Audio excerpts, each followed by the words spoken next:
The intentions is there to wear it, but I'm not ready to.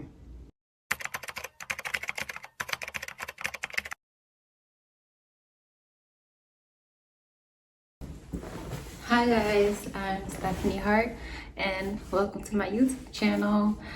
If you are new here, on this channel I make beginner friendly makeup videos, and sometimes I vlog about being a fashion model and also working a 9-to-5 and still being a content creator. If that's something you are interested in, then don't forget to hit the like on this video and subscribe to the channel so you can become part of the family. Alright, so as you can tell by the title, today is going to be my hijab story. Now, for a really long time, I didn't really want to record my hijab story. First of all, let's just get this out the way. I am going to call it a khimar because that's the term that I grew up on. All right, now we got that out the way.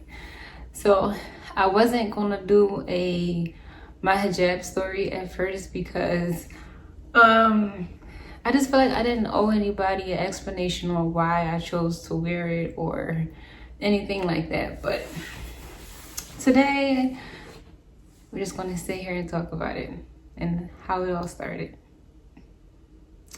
All right, so for those who don't know, I just started wearing my khimar about 5, maybe 6 years ago, consistently, somewhere between like 2020, I believe, or 2021. It might have been 2021.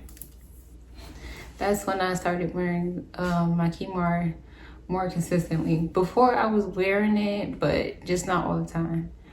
But a little background story. I grew up in a Muslim and Christian family. My father's side of the family is Muslim. The majority of them are Muslim. And on my mom's side, they are Christian and Catholic.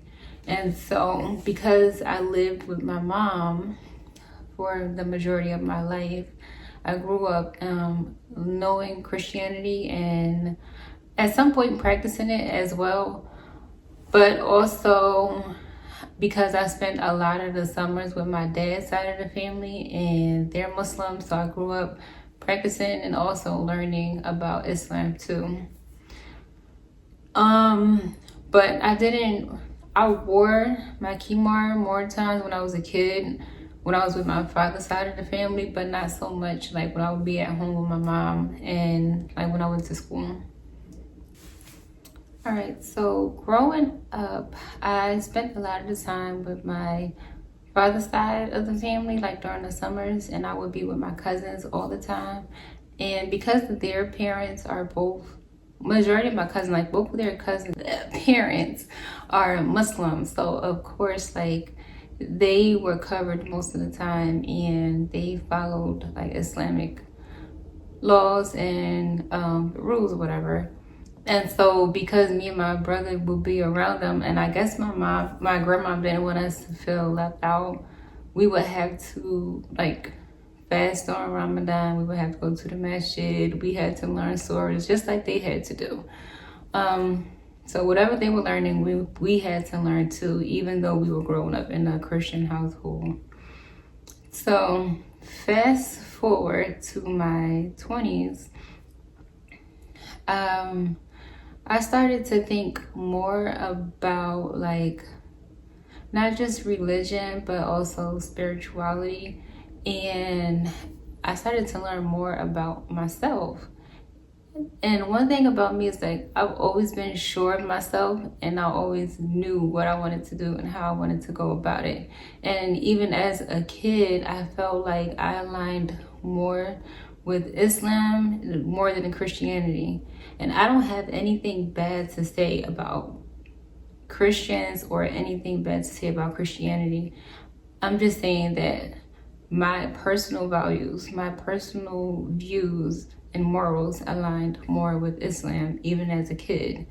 And I remember like when I would be praying with my cousins and or sometimes even just praying at the masjid, something about it to me just felt so peaceful and so much more aligned. I think reciting the surahs in Arabic just made me feel closer to God. I don't know, I can't explain it, but it just made me feel closer to God. And I think that's what made me gravitate towards Islam more than Christianity. And to be honest, I don't think my mom liked it at all.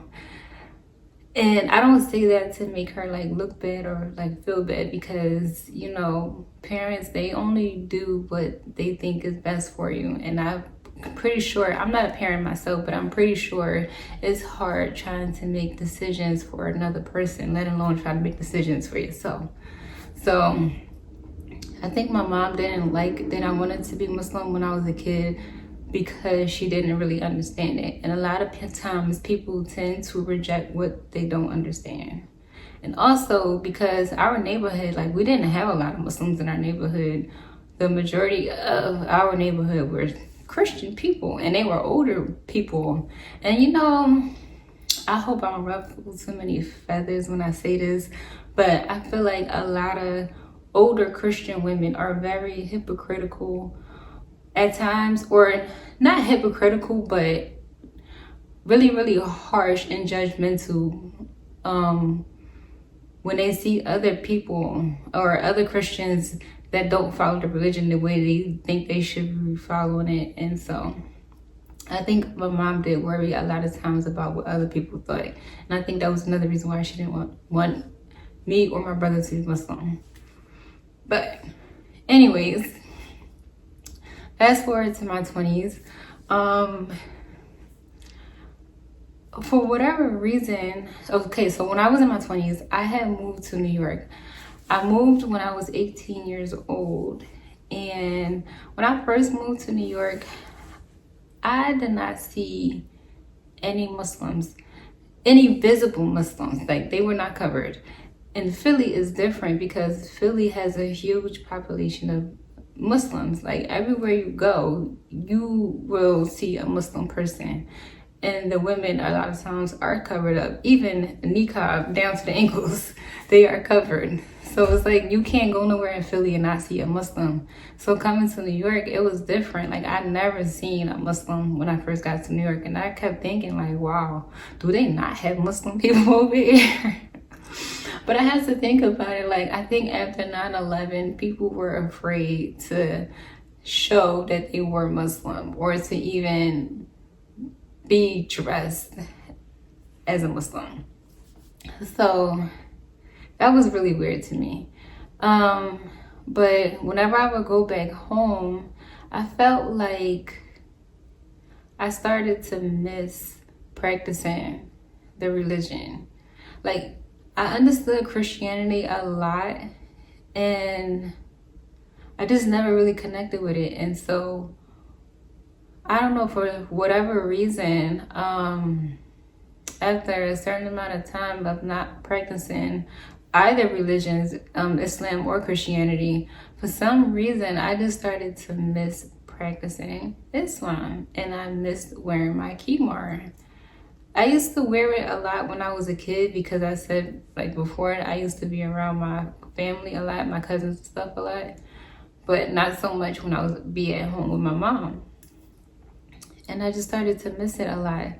And after living in New York for like 6 years, and I would come home, and I think it was during Ramadan. I'm not really sure, but I think it was during Ramadan. And I seen like a group of Muslim women in the supermarket, and I just remember saying to myself like, wow, mashallah, like I wish I could do that again. But I was so scared to start practicing the religion again, because I didn't want to disappoint my parents. But I didn't want to disappoint my mom. I didn't want her to feel like she failed as a parent because I chose to be or to practice a religion other than the one that she taught me or the one that she wanted me to be. So I internalized how I felt about it. And I remember like just being back in New York and being in my apartment, and I was just saying to myself, I remember praying to God, like, lead me to the truth. Whatever that is, just lead me to it, whether it's spirituality or whether it's a religion. I want to be led to the truth. And I want to do what's the best for me. Lead me to what is the truth. And at the time, I was reading both the Bible and I was reading the Quran. And I have to say that reading the Bible helped me to understand the Quran more. And if you read the Old Testament of the Bible and read the Quran, it's almost like looking at the same text, because they kind of start off the same and they do pretty much have a lot of similarities when you read them side by side. So if you've never done that before, or if you don't understand like the Bible, read the Quran. Or if you don't understand the Quran, read the Old Testament of the Bible, and you can kind of like get an idea of what both religions teach, or what both books are teaching. And so that's what I did. And so after praying about it, something just was like, Islam is for you. And I was like, whoa, this is crazy. How am I going to practice this religion and keep it from my parents? I didn't want anybody to know about it. And I just remember just being really, really scared to not alone say that I want to be Muslim, but to start practicing again. And so I was like, before I make this step, I need to really make sure that this is something that I can do and something that I want to do. So the more I read the Quran and the more I got into learning more about Islam, even though I knew a good amount of things about Islam, I think rediscovering it was like the best thing for me. So the more I got into it and the more I learned about it, I'm like, even if I didn't practice the religion, I would still be a Muslim, because my personal values and my personal views of life and how I want to go about life aligns perfectly with Islamic values. And I was like, wow. So even if I didn't practice, I would still be Muslim. I would still consider myself a Muslim, because like praying every day, like that's spiritual. Not eating certain things, like not just eating pork, but like watching like how the animals are slaughtered, like that's religious as well. I mean, that's spirituality as well. So I'm like, yeah, girl, you're Muslim. you're a Muslim. So right in that moment, I think I was like 24. That's when I decided, I'm like, okay, I'm gonna continue to read about it. So fast forward to, I think maybe a year and a half later, so maybe like 26, 27. So fast forward to then, I was graduating my senior year in college, and I was trying to decide whether or not I wanted to stay in New York or if I wanted to move back to Philly. I ultimately decided to move back to Philly, and that was somewhere between like 2017 and 18. And when I got back home, I started to practice the religion, but I kept it a secret. And I think one day I decided to just go to the masjid. There was a masjid that's like 5 minutes from where we lived at the time. And I was just like, I'm going to the masjid. And I tried to hurry up and do it before my mom got home. Before my mom got home. But when I got home, she was there. She's like, where did you go? I was like, I went to the masjid today. She was like, oh. And it was like dead silence for a little while. But I think that she knew that at some point that I would choose to be Muslim, and this was the religion that I was going to choose to practice. I think she knew that even when I was a kid. She just didn't want to, all the way believe it. So it wasn't a big deal. It wasn't as much of a big deal as I thought it was going to be. And that goes to show that a lot of the battles that we fight in our head are worse than when we actually face it. And that's because we are too busy projecting how we feel on other people. And we play out things in our head. And it's like, when it actually happened, it's really not that bad. And it's like, wow, I was in my head this whole time about this. So, to get back on topic. So, I started going to the masjid, and I started to read more and to get into the Quran.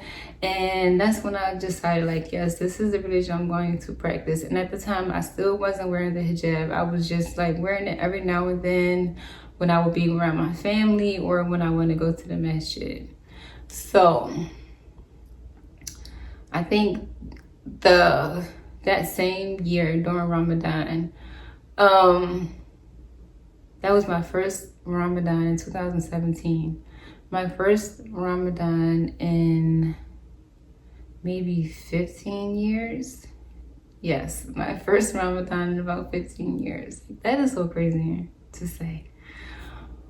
And my brother also decided to be Muslim and to start practicing the religion as well. So, alhamdulillah, I had someone to go through that together, because we both kind of felt the same way. I didn't know that he also was reading the Bible, and his view of the Bible was pretty much the same as mine. When I was they're pretty similar when you read the Bible and the Quran. And I was like, wow.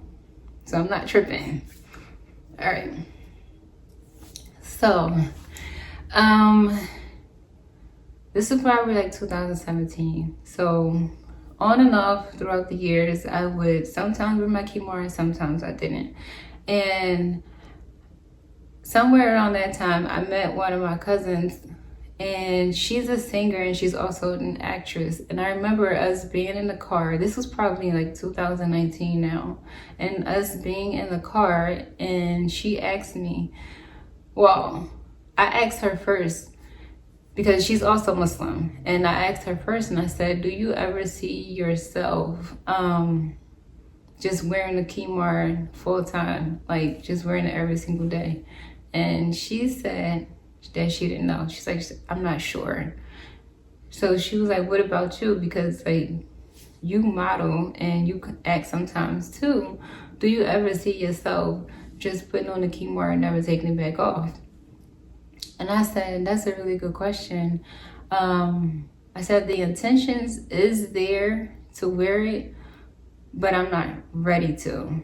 I said, I don't know what tomorrow will hold, and I don't know how I might feel about it next week or next year, but the intentions is there. So if I'm led to do it, then I will. Then I'll get there. I just like to remind myself that just because something resonates with me today, it don't mean that it's going to resonate next year or next week. So that is my mindset, and that was my response. So around 2021, I was starting a new job, and before I started my new job, I was working for Home Depot, and the job itself is not bad. I just didn't want to do it anymore. I was and I remember just praying about it, and I was like, God, if you get me out of this situation, I will put this key mark on and I'm never ever taking it back off. And I feel like God spoke to me. Allah subhanahu wa ta'ala spoke to me and said, put this key mark on the whole month of Ramadan, because I need you to be covered. I'm going to give you what you've been asking for, but I need you to be covered because there are people who do not want you to succeed. There are people who do not want you to leave this job because they want you to be here forever and ever, and they want you to be stuck just like them. But I need you to be covered because I need you to put this key mark on and cover yourself, because I'm about to take you on this journey. And that's what I did. I was real scared to put it on during Ramadan and wear it to work, because I worked in an area where there was a lot of racist people. And again, the things that we have in our head is a lot of times worse than what it is in real life. And I was really, really scared to put this key mark on during Ramadan, because I'm like, what are these people going to think? They're not going to like me. They're going to treat me bad. Like, I'm already black, and you know, people don't like black people. But I'm like, now they're going to find out I'm Muslim. It's going to be crazy. It was not like that at all. Alhamdulillah. It was not like that at all. I put it on during Ramadan, and a lot of the customers that came in that would see me like on a regular, they was like, you're Muslim? And I'm like, yeah. They're like, me too. They were like, me too. And like, they was like, wow, I didn't know you were a Muslim. They was like, yeah, that's so decent. So, I wore the whole month of Ramadan, and by the end of Ramadan, like, that was a really good Ramadan for me. And by the end of it, I just felt so renewed in my spirituality. I felt so renewed and so reassured about the things that concern me the most, which is like my job, my career, and things like that. And I was happy. I was happy that I took the risk, and I was happy that I decided to trust what God was showing me and what God was telling me to do. And so 2 months after that, I got a new job. I got a new job, and I bought a new car. And so that's how I started wearing my hijab. When I started my new job, I didn't want people to know me. I didn't want people to talk to me. I didn't want people to talk to me. So I was like, yeah, I'm putting this key mark on, and I'm going to be in my own element, be in my own space. God got me this job, and I told him that I was going to put this key mark on, and I got to stick to that. And that's exactly what I did, and that's how I started wearing the hijab every single day. And I do not regret it at all. But that is my hijab story, and that is how I started wearing the hijab. If you guys have any more questions, or is there anything that you guys want to know, and tell me in the comments, and I will make a part 2. But until then, thanks for watching. Bye guys.